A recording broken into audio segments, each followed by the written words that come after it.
Қош келіпсіздер. Бүгінгі ата-ана мен балабақша арасындағы байланысты үнемді пайдалану жобасын бастаймыз.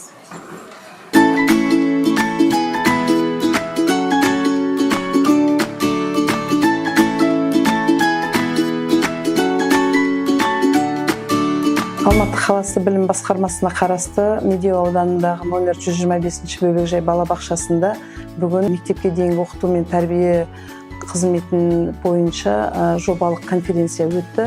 Осы конференцияға Медеу ауданының балабақша қызметкерлері және тәрбиешілер қатысты.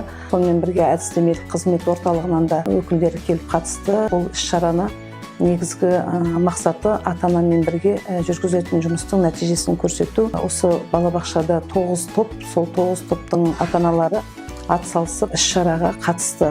Осы жылдар аралығындағы балалармен ата-анамен бірігіп жүргізілген жұмыстардың бүгін ортаға салып ой пікір алмастық және іс-тәжірибе алмастық. Енді келген қонақтарға және әріптестерімізге көңілдерінен шықты деп ойлаймын. Көптеген дүние өздерінің күнделікті жүргізілген осы саладағы мектепке дейінгі ұйымда қолданатын дүниелер үйренді деп ойлаймын. Және де көптеген іс-шараның қызықты және тартымды өткеніне жақсы баға беріп тарқасты. Енді бар жақсылық балаларға дегендей осы балабақшамызда жаңадан орталықтар ашылды. Сол орталықтарда жүргізілген жұмыстың бастамасы болғанмен ол балаларға өте қызықты және қолайлы дүниелер болғанында бүгін куәгері болып жатырсыздар.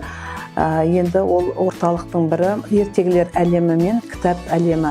Ол орталықта жаңағы кейінгі кезде өздеріңіз білесіздер, өзекті мәселе болып жатқан ерекше білімді қажет ететін балалардың санының көбеюіне байланысты. Сонымен бірге қазіргі таңда балалар мына телефонда көп отыратын болғандықтан секіріп ойнау, басқа да дүниелердің жетіспеушілігінен баланың тілінің де кейін кеш шығып жатқандығы, соның бәрі қарастырылып, ойластырылып, сол үлкен бір орталықтар ашылып жатыр. Сол орталықта баланың әрі қызығушылығын арттыру мақсатында сонымен бірге жаңағындай мамандардың жұмыс жасауына балаға қолайлы жағдайлар жасалынуда. Қайырлы күн, есімім Садыков Айдос. 2018 жылдан бері осы балабақшада кішкентай бүлдіршіндерімді әкеліп, осы балабақшаның ата-анасымын. Бір жыл бұрын осы балабақшамызға жаңағы ұлттық ат спорт ойындары орталығы мен мергендер орталығын ашып бергенбіз. Кішкентай бүлдіршіндеріміз осы қол өнерімізді, ұлттық салт-дәстүрімізді біле жүрсін деген мақсатпен жаңағы мына садақ ату өнерін үйретейік балаға. Ол жаңағы бел омыртқаға осанка дейміз ғой.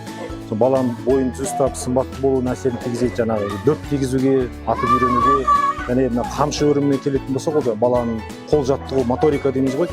Соған жаңағы сабырлы болуына, ой өрісін дамытуға сондай бір әсерін тигізеді. Соны біле жүрсін деген мақсатпен осындай орталық ашқан жайымыз бар ата-аналар тарапынан. Өзім осы Алматы қаласында ат әбзелдерін ер тоқым жасаумен айналысам, қамшы өріммен айналысам.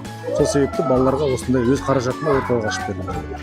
Енді осы ата-аналармен жүргізілген жұмыстың нәтижесін шығару барысында біздің балабақша қызметкерлері өте еңбектері зор деп есептеймін. Енді қазіргі таңда барлық балабақшаларда осы мәселелер қозғалып отыр. Ең негізгісі ата-ананың көңілінен шыға білу деп ойлаймын.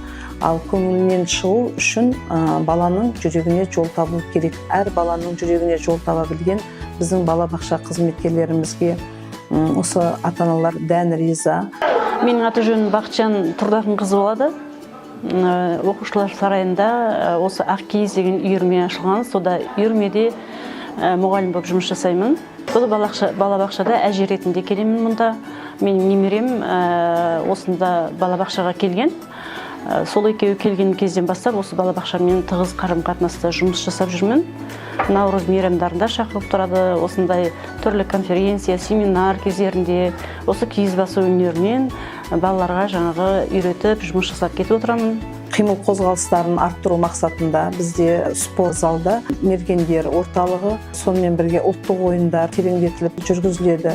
Сонымен бірге қазір біртұтас тәрбие жөнінде мына ұлттық құндылығымызды көтеру, ары қарай дамыту, ары қарай дәріптеу мақсатында бізде аталар мектебі, әкелер мектебі, аналар мектебі, әжелер мектебі жұмыс жасайды. Сонымен бірге қазіргі осы ұлыстың ұлы күні Наурыз мерекесі қарсаңында және де қасиетті Рамазан айына тұспа-тұс келіп отырған осы мерекелердің қарсаңында қазір наурызнамада қазақтың ұлттық киімдерін дәріптеу, салт-дәстүрін дәріптеу, наурыз көже туралы күнделікті бізде апталық жұмыстар жүргізіліп жатыр. Оның бәрі жаңағы балабақша сайтында жарияланып отыр. Ендігі айтайын деген мәселе, жұмыла көтерген жүк жеңіл дегендей, осы балабақша қызметкерлерінің арқасында, сонымен бірге ата-аналармен бірігіп жүргізілген жұмыстың арқасында біздің балаларымыз жоғары жақсы деңгейде білім алып жатыр. Саналы тәрбие, сапалы білім беру үшін аянбай қызмет етудеміз.